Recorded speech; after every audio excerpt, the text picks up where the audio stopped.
गढ़वारा आनंद भवन में कांग्रेसियों ने की बैठक। नमस्कार, मैं हूं रिंकी और आप देख रहे हैं वीक न्यूज 24। सूत्रों से मिली जानकारी के अनुसार गढ़वारा विधानसभा 121 में कांग्रेसियों द्वारा बड़ी तादाद में जमा कार्यकर्ताओं ने अपनी बात रखी। कहा गया कि कांग्रेस पार्टी का सर्वे के आधार पर टिकट का न देना कहीं न कहीं कांग्रेस पार्टी के लिए गलत निर्णय साबित हो सकता है, क्योंकि विधायक जी के कार्यकाल से लोग नाखुश दिखाई दे रहे हैं। पार्टी के इस प्रकार के निर्णय लेने से क्या गढ़वारा विधानसभा में त्रिकोणीय मुकाबला हो सकता है? पार्टी के इस निर्णय के कारण प्रदेश कांग्रेस कमेटी के महासचिव मनीष राय छोटू भैया को, जो कि कांग्रेस पार्टी का बड़ा चेहरा माना जाता है, इस निर्णय से वह बड़ी नासुक दिखाई दे रहे हैं। इस प्रकार क्या कांग्रेस पार्टी प्रदेश में अपनी सरकार बना पाएगी? आप लोग इस वीडियो के माध्यम से देख सकते हैं लोगों के अंदर कितना आक्रोश देखने को मिल रहा है। वक्त रहते ही पार्टी के बड़े नेताओं को टिकट को लेकर पुनः विचार करना चाहिए। तो आप सब चीजें चल रही सामने देख रही हैं, लेकिन चुनाव के बाद भी कुछ ऐसी प्रक्रिया बनना चाहिए। हमारे बीच में विधायक प्रतिनिधि के रूप में बंटू भैया बैठे और हम शायद विधायक कह रहे हैं, उनको उनका प्रतिनिधित्व कर रहे हैं, तो विधायक के रूप में या बैठे हुए हैं, तो हम सबकी बात वहाँ पे ये पहुँचाएं कि जो होना था वो तो हो चुका, लेकिन भविष्य में कोई चीज की पुनरावृत्ति ना हो। पुनरावृत्ति होने के बाद, क्योंकि नई करते हुए आज बहुत से लोग यहाँ पे ऐसे बैठे हैं जो जिनके बाल सफेद हो गए हैं और संगठन के लिए जीवन भर जिन्होंने अपना काम किया, लेकिन आज चाहे अनिल भाई हो, आदरणीय सुनील भैया भी ब्लॉक अध्यक्ष के रूप में हमारे पास रह चुके हैं, पृथ्वी भैया है, अतीन चाचा है हमारे साथ, वीरेंद्र भैया, सब लोगों ने पार्टी को अपना संपूर्ण दिया है। लेकिन आज देखा जाए तो पार्टी ने इनको क्या दिया? एक चीज मुझे बता दो, इनमें से इतने लोग बैठे हैं, इनको पार्टी से क्या मिला? लेकिन इन्होंने अपना जीवन का महत्व, जो अपनी जवानी कहलाती है, मेरे ख्याल से जवानी से बढ़ के अपने जो 4 साल होते हैं उससे जवानी से बढ़ के कोई ऐसा दौर नहीं आता कि उससे बहुमूल्य कोई चीज हो, वो हम अपनी पार्टी को देते हैं। और उसके बाद भी जब हमें समय आता है या हमारा कोई काम पड़ता है और उस टाइम हमारे नेता या हमारी पार्टी उसकी ओर ध्यान नहीं देता, तो निश्चित रूप से हमें बड़ी तकलीफ होती है। तो मेरा सबसे यही कहना है कि यहाँ पे मंचासीन जितने लोग बैठे हुए हैं, ये प्रोग्राम के तो हो ही रहा है, अच्छी बात है। आने वाले समय में भविष्य में यहाँ से जो भी प्रतिनिधित्व करे, किसी भी रूप में करे, उसकी नैतिक जवाबदारी ये बनना चाहिए कि सबसे पहले कहीं कोई बात आए तो मेरे कार्यकर्ता की आना चाहिए। उस बूथ पे जो व्यक्ति है, जो व्यक्ति उस बूथ पे है, उसकी रिकमेंडेशन हो, उससे पूछ के आओ जब हम तुम्हारा काम करेंगे, क्योंकि जमानतदार उस बूथ पे वही है। उसी के माध्यम से आप चुनाव जीतते हो, उसी के माध्यम से आप चुनाव हारते हो। कहीं वो बूथ पे ढीला बैठ जाए या बूथ पे वो सक्रिय नहीं रहे तो आप वो बूथ लूज कर जाओगे। और उसी की सतर्कता से, उसी की सजगता से, उसी के माध्यम से पार्टी का प्रचार प्रसार करते हैं।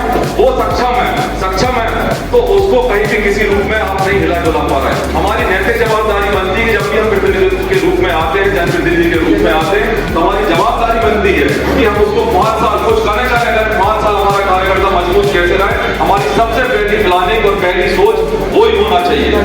साथ साथ इसके रूप से सबसे बड़ी चीज आर्थिक रूप से, क्योंकि अर्थ के बिना सब व्यर्थ, मेरा व्यक्तिगत मानना है, अर्थ के बिना सब व्यर्थ है। जीवन में सबका परिवार होता है, सब पार्टी के लिए अपना समय देते हैं, इसमें कोई शक नहीं। मैं भी अपना समय दे रहा हूँ, लेकिन मेरे भी त्योहार, आप भी खेती कर रहे हैं, आप भी उसके लिए समय दे रहे हैं, लेकिन पार्टी के लिए समय निकाल के आए। जैसा कि आज नवरात्रि चल रही, नवरात्रि की इतनी विषम, उसमें भी आप लोग यहाँ पे बैठे हैं, पार्टी के लिए बैठे, कोई ना कोई, क्योंकि पार्टी के समर्पित कार्यकर्ता आप लोग रहे। तो कहीं ना कहीं आर्थिक रूप से भी हमारी जवाबदारी बनती है कि हमारे कार्यकर्ता को हम जिस रूप में भी सुदृढ़ कर सके, जो भी रूप हो, भाई किसी को रोजगार, जिस तरीके से कहीं नौकरी हो, कोई व्यापार या और भी अन्य कोई ऐसी सुविधा जिनके माध्यम से हम अपने कार्यकर्ताओं को मजबूत कर सके, ऐसी हम लोग की सोच होना चाहिए। जो मंच में बैठे हैं, जो भी जनप्रतिनिधित्व यहाँ पे करते हैं, ऐसे हमारे कार्यकर्ताओं के लिए इस सोच के साथ हम आगे बढ़ते हैं, तो निश्चित ही ना कांग्रेस का कल बुरा हुआ था, ना भविष्य में बुरा होगा। ये मेरा व्यक्तिगत मानना है।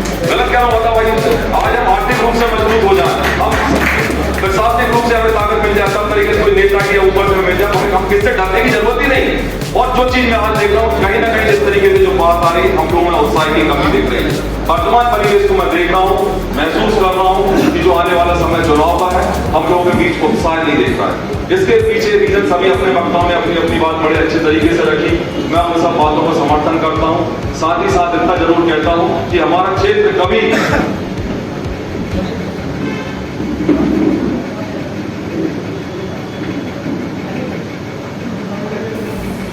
साथ ही साथ मैं ये कहना चाहता हूँ कि हमारा क्षेत्र कभी भी, मुझे नहीं लगता कि जातिवाद का पे गया। उसके उदाहरण मेरे पास उदाहरण ऐसे हैं कि आज सबसे ज्यादा कहीं हमारे इस क्षेत्र में जातिवाद के रूप में हम देखें तो सबसे ज्यादा कहीं कोई वर्ग है तो वो एससी वर्ग है। 40 से 45% वर्ग एससी लोग हैं यहाँ पे लोग निवास करते हैं। और जो कोई ऐसी बात करना नहीं चाहता जो पीछे जाए, क्योंकि जो बीत गया उसमें बात करने का कोई महत्व नहीं।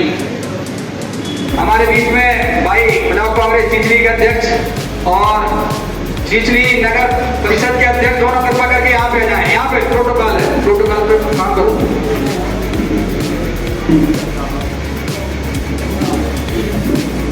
हमारे बीच में दोनों अध्यक्षों का ताली स्वागत किया जाए। आप सबसे निवेदन करता हूं।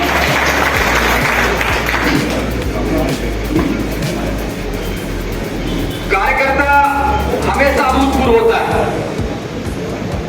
विधायक पूर्व हो जाते हैं, सांसद पूर्व हो जाते हैं, नगर पालिका नगर परिषद सब अध्यक्ष पूर्व हो जाते हैं, लेकिन कार्यकर्ता हमेशा अभूतपूर्व होता है।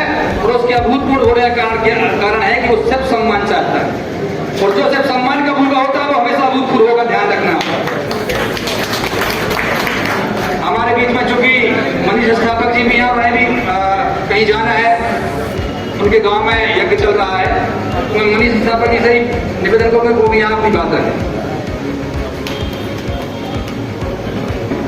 तो भैया नहीं मांगा, और भी 4-5 लोगों ने मांगा।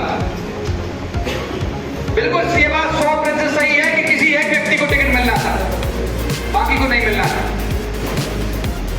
हमारा कहना सिर्फ इतना है कि जब अगर बात सर्वे की थी कि सर्वे से टिकट मिलना है, तो एक कार्यकर्ता यहां बता सकता है कि सर्वे की स्थिति क्या थी। एक कार्यकर्ता, बूथ का अंतिम कार्यकर्ता जो एनएसयूआई का सबसे छोटा कार्यकर्ता, कोई बता सकता है क्या स्थिति थी। फिर ऐसा क्या घटनाक्रम हुआ, कहते विरोध के बाद में टिकट दी गई। कार्यकर्ता ने बूथ पर जाकर कहा कि वर्तमान विधायक की स्थिति ठीक नहीं है। ये हम सब जानते थे, हम एक कार्यकर्ता जानता थे, पदाधिकारी बैठे ये जानते थे। आप लोग बोल नहीं सकते, कार्यकर्ता के मन की बात है। कार्यकर्ता बड़ा सीधा होता है, वो नहीं चाहता कि किसी लफड़े में पड़े, किसी का विरोध करे, इसलिए बोलता नहीं है। कार्यकर्ता के मन की बात हम बोल रहे हैं। अच्छा, लगातार फोन आ रहे थे, जिससे जब टिकट उस दिन से कम 1000 फोन तो मेरे पास आ चुके, सबकी